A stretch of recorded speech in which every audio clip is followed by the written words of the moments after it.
Then I saw Capitol buildings, Capitol Hill or Capitol something, because it was written Capitol, but I can see the building, and the angel was over that place between that and the White House, whipping over the Capitol Hill. And the angel said, the Lord is saying, these are the people that devise mischief for my people. So you're going to see embarrassments, exposures. In the highest corridors of power in America, you will see exposures.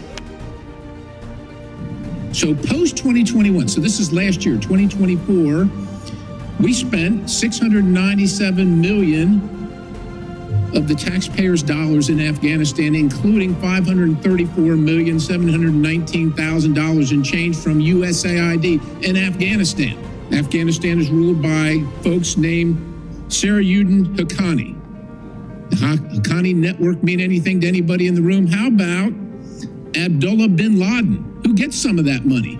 Does that name ring a bell to anybody in the room? Your money, $697 million annually, plus the shipments of cash funds madrasas, ISIS, Al-Qaeda, Boko Haram, ISIS Khorasan, terrorist training camps. That's what it's funding.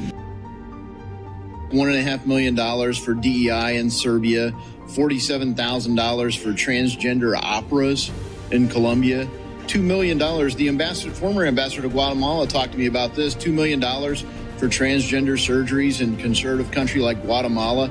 It's a long list. I mean, USAID funded scholarships for people who became terrorists like Anwar al-Awlaki. We've sent, under the guise of USAID, we sent money to UNRWA, which returned funds directly to Hamas.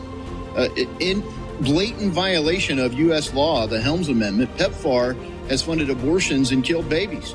What is happening in Africa is just the tip of the pro-abortion iceberg that the Biden administration weaponized aid agencies into.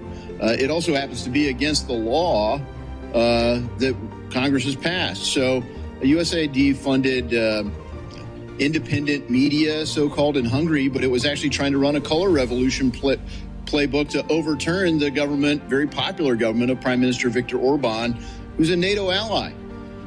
So let's be clear, this color cultural revolution playbook hasn't just been weaponized against allies in foreign countries.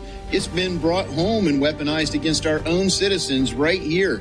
If you had unapproved opinions of COVID vaccines or origins of COVID, or maybe the Hunter Biden laptop story, there's almost certainly a puppet NGO working overtime on taxpayer dollars, which contradicts the word NGO in the first place, to shut down or deplatform speech in America.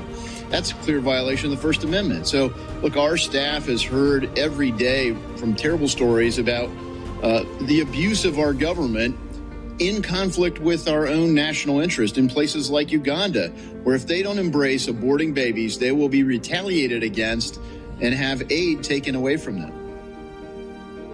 I was made aware of the funding from USAID to media outlets, including Politico, who I know has a seat in this room. And I can confirm that the more than $8 million taxpayer dollars that have gone to essentially subsidizing subscriptions to Politico on the American taxpayers' dime will no longer be happening. The Doge team is working on canceling those payments now. Powered by the Holy Spirit, Uebert Angel. More up to date than tomorrow's newspaper.